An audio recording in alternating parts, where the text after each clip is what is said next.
Hello everyone, আপনারা সবাই কেমন আছেন? আশা করছি খুবই ভালো আছেন।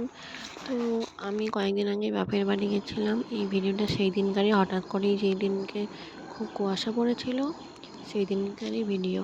তো মা আমাকে ভোরবেলায় রেখেছিল একটা কারণের জন্য, সেটা আমি দেখাচ্ছি একটু পরে। যে আমি আর মা চলে গেছি রাস্তায় বাড়ির থেকে, কারণ সেদিনকে আমাদের এসেছিল বালি, আর তার জন্যই মা আমাকে ডেকে নিয়ে গেছিলো। এই যে বালি চলে এসেছে আমাদের অনেক ভোরবেলাতেই এসেছে, এই জন্যই আমরা রাস্তায় গেছিলাম। আমাদের বালিগুলো দেওয়ার পরে আমার দিদি এসেছিলো বাংলাদেশ থেকে। তো বাংলাদেশ থেকে এই মাছগুলো নিয়ে এসেছিলো। যে যে জানবেন এটা কী মাছ, জানলে অবশ্যই জানাবেন, আমি বলেই দেবো যদিও আপনারা না জানলেন। তো মাছগুলো বরফ হয়ে গেছে, মানে বরফ দিয়ে নিয়ে এসেছিলো।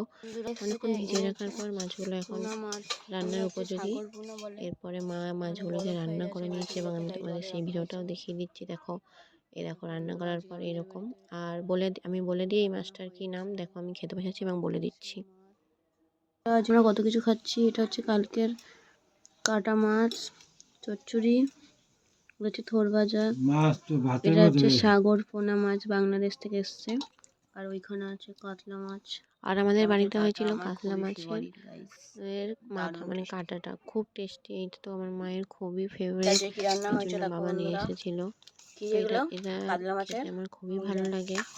তারপরে বাবা বিকেলবেলায় বাজারে গিয়ে নিয়ে এসেছিল অনেকগুলি কই মাছ। তো দিদিরা এসেছে বললামই, তার জন্য বাবা কই মাছ নিয়ে এসে এবং সেগুলোকে দেখো জিয়ে রেখে দিয়েছে। কই মাছের অনেক দাম। তো ভালো থাকবেন বন্ধুরা, টাটা।